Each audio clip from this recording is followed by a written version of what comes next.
First up, Michelle trashes dudes while urging women to act more like them. They're always hedging, because in the back of our minds, we weren't raised with the certainty of maleness that, kind of the confidence that young men in their 30s have, which they haven't earned. They just have it. We don't start feeling that and owning that until our 50s and 60s at a time when we start to be treated as invisible in society. So true. And it reminds me of my new book, Women Are Invisible at Age 50, and I couldn't be happier. Divorce rumors continue to escalate for the Obamas. Hopefully they can settle it like men. It was rigged from the very beginning. The Obamas were not just politicians. They were the main characters of America's most polished and self-serious political reality show. And Greg Gutfeld just blew the whole set wide open. Michelle's carefully built image shattered. Barack's legendary cool exposed. From secret book deals worth tens of millions to presidential speeches that were basically Netflix audition tapes in disguise. This takedown is scorching. Hotter than that infamous tan suit moment. You will not believe what just got revealed. Watch this before it quietly vanishes. Michelle Obama surprised fans on our new podcast by saying her pet peeve about her husband is that he's chronically late. For example, we're still waiting on him to admit he's from Kenya. And as for Barack's pet peeve about Michelle, he's mad that she keeps leaving the toilet seat up. When she cleans it. Barack Obama was the man who brought a teleprompter to a backyard barbecue and somehow convinced everyone it was the Gettysburg Address. Michelle turned a vegetable garden into a political power statement. Lettuce became her Pentagon. Together they were America's most self-important romantic comedy. Fewer laughs and way more lectures. Michelle thinks American men suck. Let me warn you, your rage does not exist in a vacuum.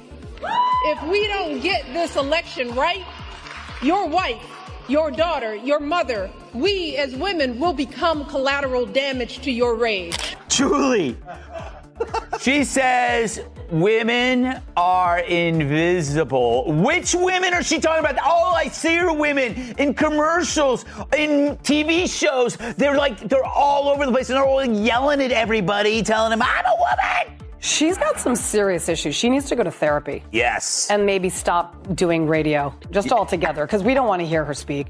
But she talks about, how young men were confident, which makes sense because she seems like a pretty confident person growing up. Yeah.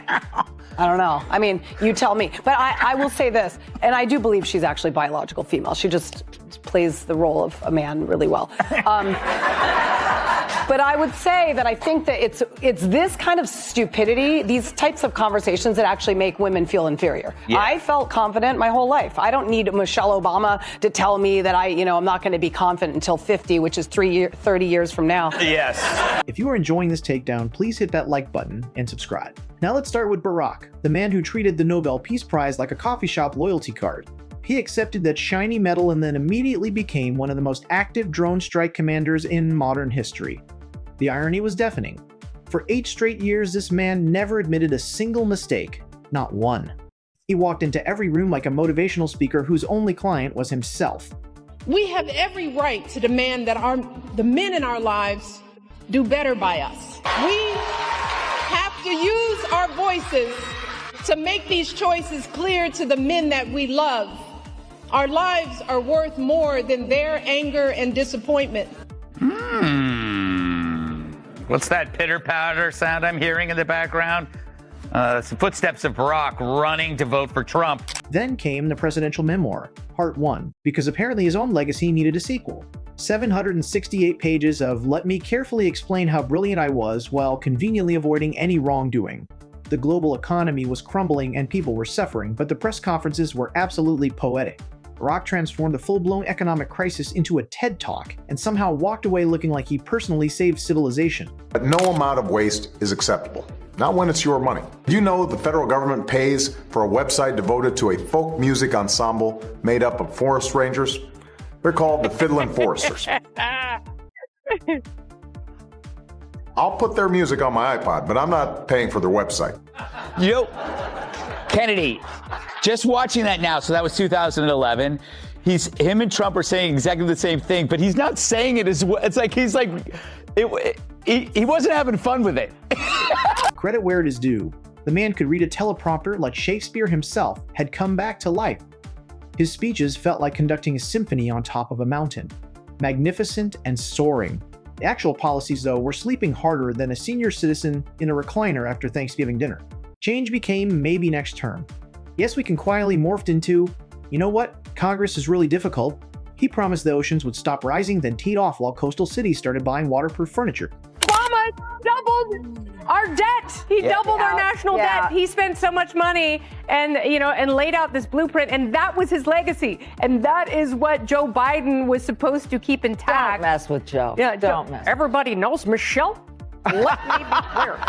Don't mess with Joe. For a president who campaigned on transparency, his administration treated freedom of information requests like personal hate mail. Surveillance quietly expanded. Whistleblowers were prosecuted. But hey, at least the rhetoric was soaring. Then, just when you thought the Obama legacy was about to peacefully fade into its overpriced streaming deal, Michelle stepped forward, still visibly furious that America had the audacity to eat French fries. Her anti-obesity campaign was not really about health. It was about making school lunches taste like punishment. Pizza became a war crime. Cookies were contraband. Chocolate milk was rebranded as liquid regret. She was essentially America's national gym teacher, except this one arrived with kale chips and a lecture on inequality tucked under her arm. Her arms received more media coverage than most international crises, and somehow that was framed as a cultural revolution. Meanwhile, she launched a book tour with stadium-level ticket prices and had the nerve to blame America for being exhausted while charging $500 a seat for the front row. Well, Michelle Obama isn't as strong a Democratic candidate against President Donald Trump as many Dems would have you believe. In a hypothetical matchup, my favorite kind, Trump wins with 47% of the vote compared to Michelle Obama's 44%. I guess some of the kids whose school lunches she ruined are finally old enough to vote. Michelle operated like the world's most overachieving school dean, always disappointed that America had not done its homework. Their public appearances together were carefully planned and greeting card perfect. They descended upon award shows like royalty arriving from a mountaintop, beaming at each other like a toothpaste commercial while silently judging everyone in the room for not recycling. This was not a couple, it was a brand. PowerPoint meets Pinterest with better lighting. Then came the Netflix era, because after leading the free world, the natural next step is producing documentaries about how deeply the free world has disappointed you. Brock narrates climate change like he is describing the fall of ancient Rome. Michelle drops in to make sure your children are not near a Pop-Tart. They turned post-presidency into a full elite influencer operation. Podcasts, books, thank you tours, foundation galas. They found a way to sell gravitas itself. The Obamas became the couple that crashes the party, then charges for the appetizers. They are not leaving the spotlight. They are monetizing the shadows. Joey, it is kind of funny that they used to hate waste, but because they hate Trump more, they now love waste. Yeah. I'm thinking the Fiddlin' Forsters was, I'm okay with that. Yeah, I mean, compared to now. I mean, over trans mice. That's like wonderful. Now we have like trans porpoises in Uganda. Do not be fooled by the carefully engineered relatable content. Michelle gardening in a designer jacket. Barack curating a Spotify playlist with the taste of a college radio intern. It is performative authenticity at Olympic levels. A reality show filmed inside a presidential library. Nothing says I am just like you quite like vacationing with billionaires and then delivering a keynote about economic inequality. They are not running for office, but they haunt every single policy conversation like ghosts who never got the memo to move on. Every Democratic candidate essentially pledges loyalty to the Church of Obama just to avoid political exile. They have become the Vatican of virtue signaling. Even their silence gets interpreted as divine guidance. And still somehow they manage to present themselves as victims of the very system they ran for 8 years. They sit on top of a mountain of privilege, media worship, and speaking fees that rival the budgets of small nations. And yet they always look just slightly offended that the applause is not louder.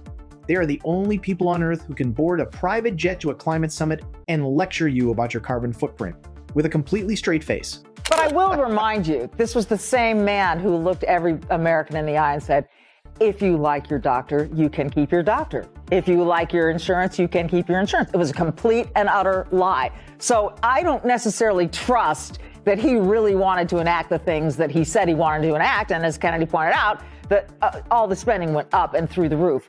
But this is exactly right. It's always about the messenger, not the message with politics. Now let us talk legacy, the real one.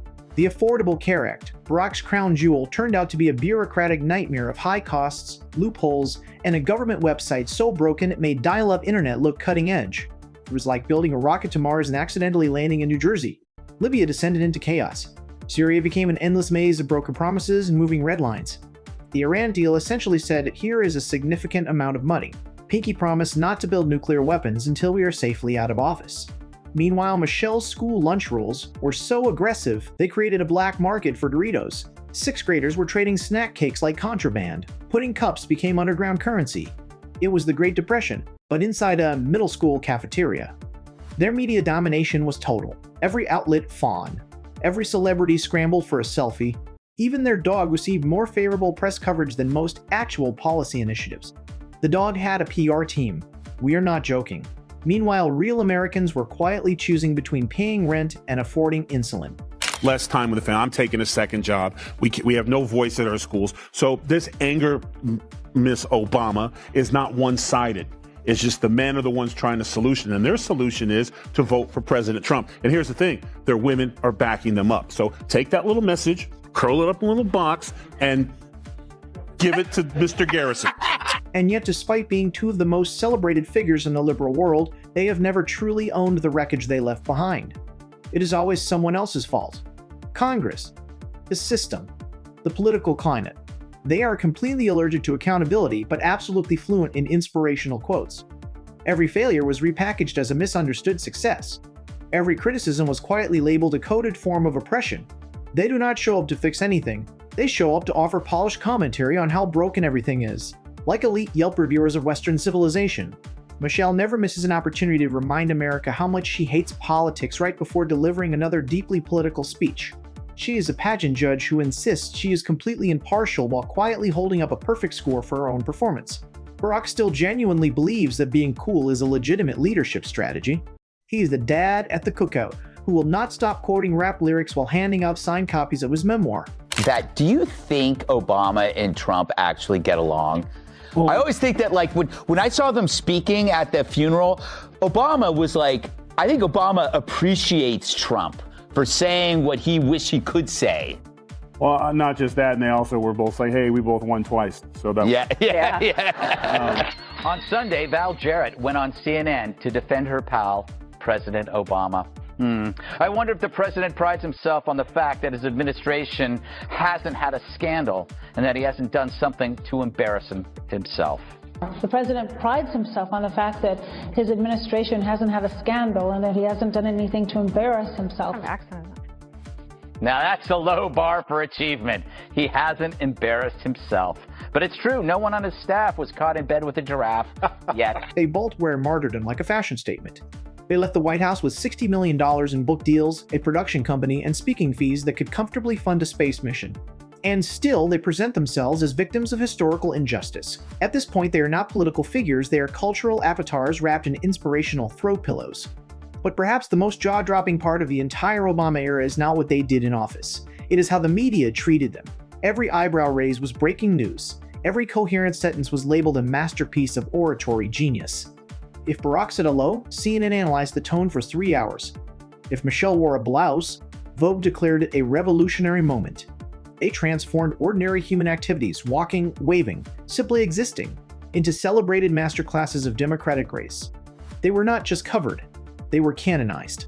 But strip away the spectacle, remove the dramatic lighting and the soft piano music. What is actually left? A healthcare law with more patches than a pirate's coat. A foreign policy that ignited more conflicts than it resolved. A domestic legacy built far more on vibes than real result, and a cultural footprint rooted in the belief that condescension becomes compassion as long as it is delivered in complete, beautiful sentences. Barack now floats above current events like a philosopher king, occasionally coming down to express disappointment in democracy, before disappearing into a Martha's Vineyard fundraiser. Michelle reappears just long enough to announce she is completely done with politics right before launching something that is in every measurable way politics. Every public appearance is staged like a prestige TV season finale. Dramatic lighting, expensive sets, soft piano music reminding you this moment matters. The only thing consistently missing is results. Because while the speeches are undeniably beautiful, the aftermath is mostly quinoa and confusion.